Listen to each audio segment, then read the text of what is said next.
ကိုရီးယားနုပညာလောကမှာမတိသူမရှိဘူးလို့ပြောရလောက်တဲ့အထိနာမည်ကြီးတဲ့မင်းသားလီကွမ်ဆူဟာတစ်ကလာအုပ်ဆိုတဲ့နာမည်ပြောင်းတဲ့လူသိများတဲ့သူပါကွမ်ဆူဟာ Running Man Show ကနေနာမည်ကြီးလာတဲ့လူဖြစ်ပြီးတော့မင်းသားတစ်ယောက်ဖြစ်ပါအတိအမှတ်ပြုခံရသူဖြစ်ပါတယ်ပရိသတ်တွေရဲ့အချစ်တော်လီကွမ်ဆူရဲ့အချစ်ဇာတ်လမ်းလေးဟာဆိုရင်ကင်ဒရမာတွေတဲကလိုပဲပုံပြင်ဆန်ပြီးတော့ပရိသတ်တွေရဲ့အားပေးမှုအပြည့်အဝရထားတာဖြစ်ပါတယ်ကွမ်ဆူရဲ့ချစ်သူဖြစ်တဲ့မင်းသမီးလီဆန်းမင်းဟာ2016က Running Man ပိုင်းတစ်ခုမှာဧည့်သည်အနေနဲ့ပါဝင်လာခဲ့တာပါကွမ်ဆူကို idea type ရဲ့သဘောထားတဲ့မင်းသမီးတွေနဲ့အတူ dating လေးတွေလုပ်ရတဲ့ Running Man အပိုင်းတစ်ခုမှာလီဆန်းမင်းဟာကွမ်ဆူကိုအရင်ကတည်းကသဘောကျကြောင်းပြောခဲ့တဲ့အပြင်နောက်တစ်ပိုင်းမှာလည်းပေါ်တင်မဲ့ထပ်ပြောခဲ့တာဖြစ်ပါတယ်မင်းသားတစ်ယောက်အနေနဲ့ကိုစီနီယာတစ်ယောက်အနေနဲ့ပါသဘောကျကြောင်းတခြား show တွေမှာပါမကြာခဏပြောခဲ့ပါသေးတယ်ကွမ်ဆူဟာ show မှာပါတဲ့မိန်းကလေးတော်တော်များများနဲ့ left line လုပ်လို့ရှိရာကြောင်းသူတို့နှစ်ယောက်ကိုလည်းထူးခြားတယ်လို့ပရိသတ်တွေကမထင်ခဲ့ပါဘူး Running Man ဖွဲ့ဝင်တွေကလည်းကွမ်ဆူကိုဧည့်သည်တော်တော်များများနဲ့စနောက်ကြတာကတော့အထူးဆန်းလို့မထင်ခဲ့ကြပေမဲ့2018နှစ်ဆုံးပိုင်းမှာနှစ်ယောက်သားတိတ်နေပြီဖြစ်ကြောင်းတရားဝင်ကြေညာလာခဲ့ပါတယ်ကွမ်ဆူကိုယ်တိုင်ကလည်းအဖွဲ့ဝင်တွေရှိမှပဲတိတ်နေကြောင်းပြောခဲ့တယ်လို့နောက်ပိုင်း show တွေမှာပါချစ်သူဖြစ်သူနဲ့ပတ်သက်ပြီးစနောက်တာတွေကိုလက်ခံပေးခဲ့တာဖြစ်ပါတယ်နှစ်ယောက်သားစတင်တိတ်တဲ့အချိန်မှာလီဆန်းပင်ဟာတက်သစ်စာမင်းသမီးဘဝပဲရှိနေသေးပေမဲ့တဖြည်းဖြည်းနဲ့နာမည်ကြီးလာပြီးနာမည်ရမင်းသမီးတစ်ယောက်ဖြစ်လာခဲ့ပါတယ်နှစ်ယောက်သားဟာ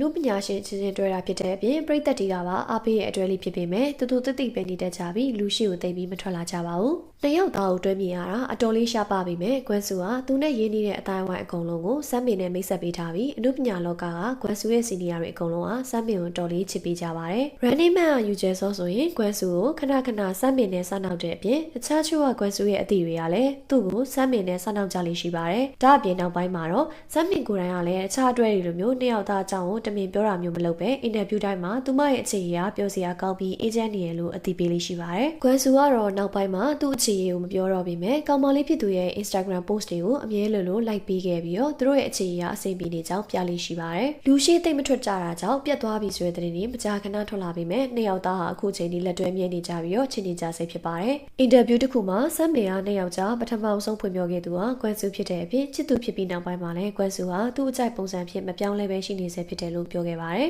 ဒါအပြင်တစ်ကလာကွမ်ဆူဟာချစ်သူလေးအတွက်ဆိုရင်အတော်လေးကို romantic ဆန်တဲ့သူဖြစ်ပြီးတော့တွဲလာတာ6နှစ်ကျော်ရှိလာပေမဲ့အခုချိန်ထိချစ်နေကြစိတ်ဖြစ်တယ်လို့ဆိုပါတယ်ကွမ်ဆူဟာသူမပါဝင်တဲ့ drama တွေကိုလည်းအမြဲအချိန်ယူကြည့်ပေးပြီးတော့အားပေးတတ်တဲ့ချစ်သူဖြစ်တယ်လို့ပါပြောထားတာပါမင်္ဂလာသတင်းကြားတော့မှလားဆိုတဲ့မိကွန်းအတွက်လည်းသူတို့နှစ်ယောက်ကအခုချိန်ထိတယောက်ကိုတယောက်ချစ်နေကြစိတ်ဖြစ်ပြီးသတင်းကောင်းတွေရှိလာရင်တေချာပေါက်အသိပေးပါမယ်လို့ပြောထားပါတယ်ပရိသတ်တွေကတော့ချစ်သူတက်တန်းဆဲဆုနှစ်တခုနီးပါးရှိတော့မယ့်နှစ်ယောက်သားကိုအမြန်ဆုံးလက်တွဲကြဖို့မျှော်လင့်နေကြသလိုအလိုက်ဖက်ဆုံးတွဲလေးဖြစ်လဲအားပေးနေကြပါတယ်ပရိသတ်ကြီးလည်းချစ်စရာကောင်းလို့နဲ့တစ်ကလာကွမ်ဆူနဲ့လီဆန်းမင်တို့ရဲ့အချစ်ဇာတ်လမ်းလေးအတွက်ဂုဏ်ပြုစကားလေးပြောသွားကြပါအောင်ရှင်ဒီလိုစိတ်ဝင်စားဖို့ကောင်းတဲ့ကိုရီးယားဆယ်လီသတင်းလေးတွေကိုအမြဲတင်ဆက်ပေးသွားမှာဖြစ်လို့ channel လေးကို like and subscribe လုပ်သွားပေးကြပါဦးနော်